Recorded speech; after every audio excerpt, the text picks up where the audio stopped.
All this talk of illegal migration in Europe, in the United States, it ultimately comes down to a contest of what is governance. Which countries are governed well? And if so many of these countries around the world are incapable of governing themselves, then it's time for us to just put the imperial hat back on to say, we're going to govern those countries if you're incapable of governing yourselves, because enough is enough. We know about the Berlin Conference, where literally they got together and split up Africa and said, well, who's going to take different parts? We know about King Leopold killing more people. Let me be very clear, killing more people in the Congo than Hitler killed Jews in Europe. We can go on and on and on how the French, how the British, how the United States, all of these countries raped and pillaged the continent of Africa. So apparently there's a new boy in town. A new boy in town. He's calling himself a prince. Maybe he's the prince of Persia, because they like colonizing, you know. Yeah, I'm talking about somebody who is an ex-military and a friend of the Western enemy of Africa, who is really having bad thoughts against Africa. He thinks Africa, we are down, and he thinks that he should bring back the colonization of Africa. Actually, he talked in an interview saying that Africans should be colonized, recolonized is what he said. Now, I might understand why he said that Africans should be recolonized, but hearing it from the mouth of a white person is different. Pierre Lumumba once said kind of the same thing, but we understand it from a black person. But hearing it from the white person, you know, we have those trauma. We still have PTSD, post-traumatic stress disorder. So him talking about colonization and him being a white man speaking about colonization, this really hurts us as Africans. We ain't really comfortable with being reminded of how people were hurt, how people were killed. Come on. So, in the 15th century, it starts with the Portuguese. I think it was in 1400s, 1500s, 1498. Apparently, it is the Portuguese who are the first colonizers to move into Africa. So they went into a town in Morocco. People don't know about this, but they first colonized a small town in Morocco. Then they went downwards. They went to South Africa, they came to East Africa. They went to India, they came back. That is the Portuguese coming first in Africa. And then we have, Africa was partitioned. The south of Africa was taken predominant. Actually, the whole of Africa, most of it was colonized by the British Empire. You know, West Africa was mostly colonized by the French. North Africa was shared between the French and the British. Actually, some countries in West Africa, such as Ghana, Ghana and the British were colonized by the Ghana and Nigeria were colonized by the British, you know. So the British people took a huge chunk of Africa. East Africa, it was the British, except for Tanzania and Ethiopia, which was not colonized, you know. And I believe the people from the United States are not the original inhabitants. The original inhabitants of the people of the United States are in the museum. They are in some homes very far away from people. Places like Nevada, they are in places like Texas, you know. We have people like the Aztec, yeah. The Aztec, not only were they existing in Mexico, but they also lived here in the United States of America. Now we have the caucasity of Erik Prince, the founder of Blackwater, the largest private military company in the world. He actually said this in a recent interview. All this talk of illegal migration in Europe, in the United States, it ultimately comes down to a contest of what is governance. Which countries are governed well? And if so many of these countries around the world are incapable of governing themselves, then it's time for us to just put the imperial hat back on to say, we're going to govern those countries if you're incapable of governing yourselves, because enough is enough.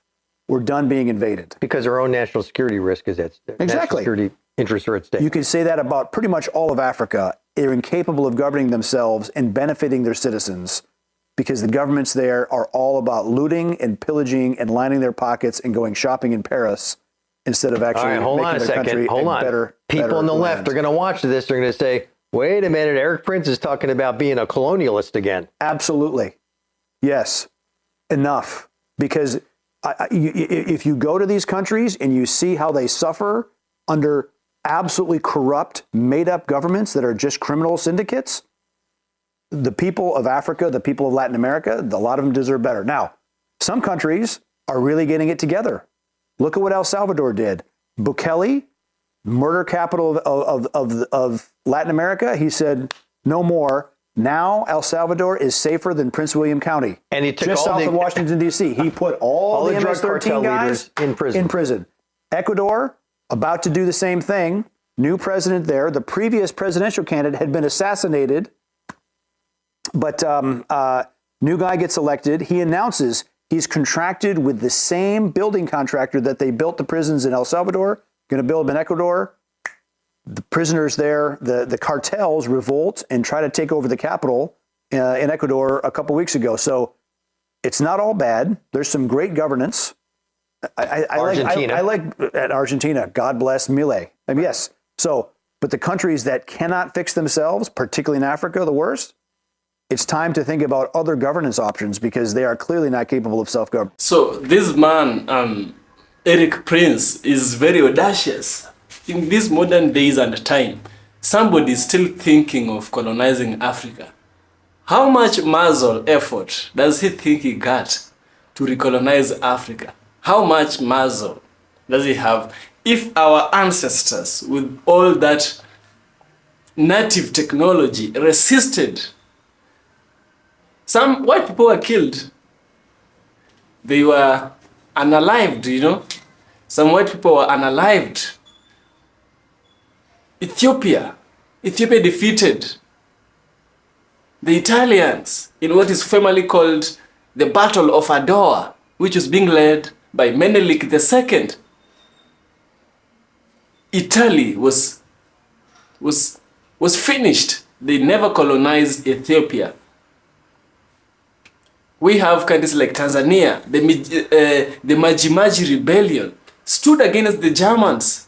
Kinje Kitilengwale was a witch doctor, and he stood against the Germans.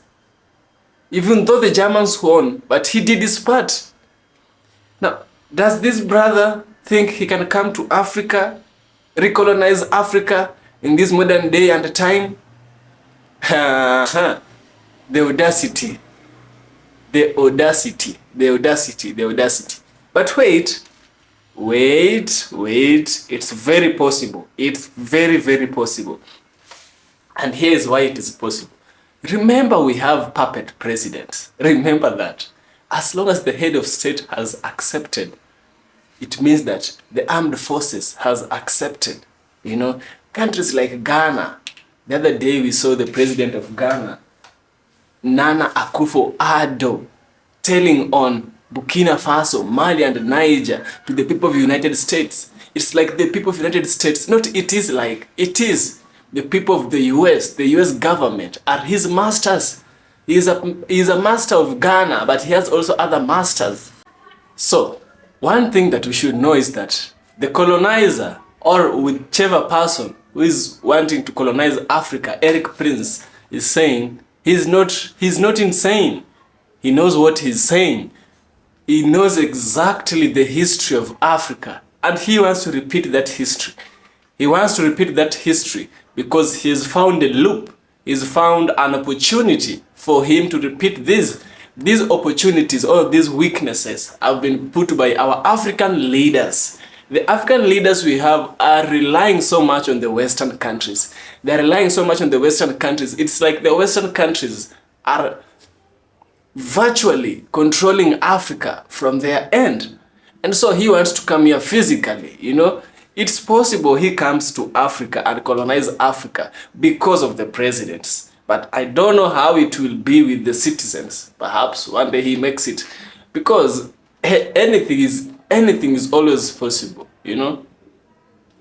Anything is always possible. You know, Sherlock Holmes, the famous detective, he once said that if you want to know the truth,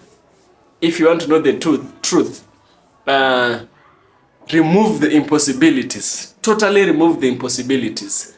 Whatever you are left with after removing all the impossibilities, however improbable it might be, however untruthful, however it might not be, improbable, trust me, that is always the truth.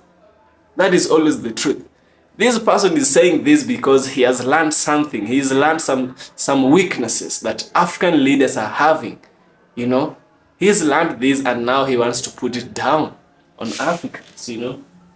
And so as Africans, we should learn and we should be smart. We should be wise like this child of a serpent. The child of a serpent is very, very wise. It's not every day you see a child, the child of a snake. No, they are very much hidden because they know the danger around. Africans must be smart as the child of a serpent, you know. People must be smart. People must not rely so much on the Western aid. We should rely on their aid, trade, not their aid. Dr. Arekana says, rely on the trade, not on the aid. President Ruto said, we want to trade. We don't want aid. Kenya, Africa will only be built by Africans. If we let these people build our country for no any reason at all, which is trade, these people will colonize us. I can't imagine the audacity for him to come up front and say all these. They've discussed it somewhere in the Pentagon. They have talked it. They have seen the possibilities of it. And now he's just doing part of the plan. Part of the plan is speaking out in public. This person is educated. He is not a fool. He cannot speak his secrets out that way. If not speaking the secret in the public is not the plan, he can't do that. Speaking out the secret in public is part of the plan. The enemy is wise. The enemy of colonization is smart, but we have to outshine them in their own game. African leaders can't afford to be recolonized. You can't imagine all 54 African countries bending for one political leader from the West. No, that can't happen now.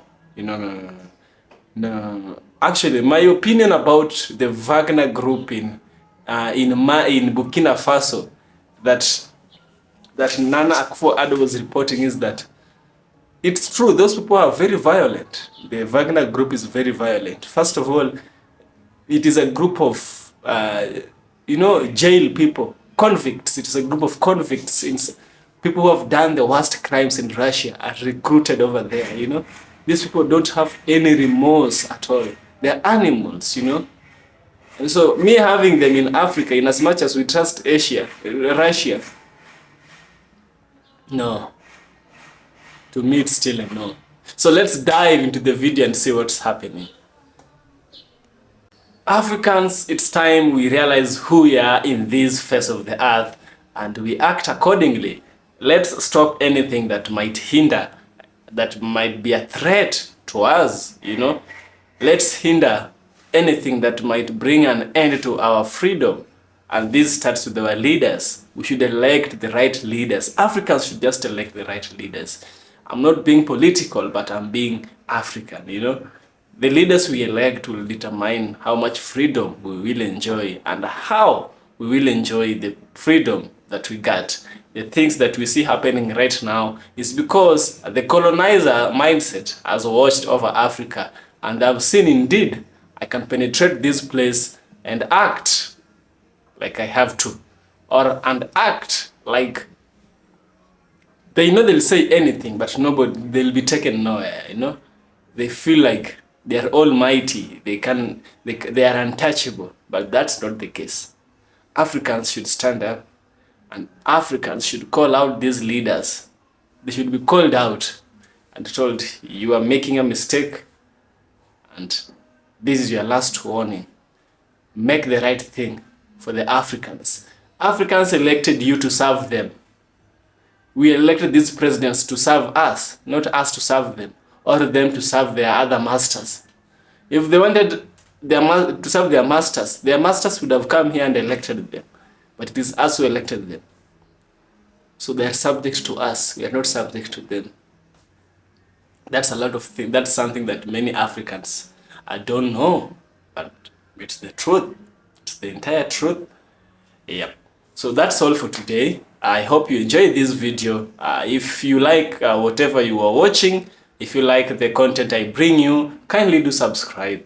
Subscribe to the channel. Support me on Patreon. I will so much appreciate. And also see you in the next video where we will have a deep analytical discourse with you. Matters Africa and stay African. The reasons why many of these countries have instability and have unstable leadership, and it's because in many of these cases, the United States of America played a role in destabilizing these countries.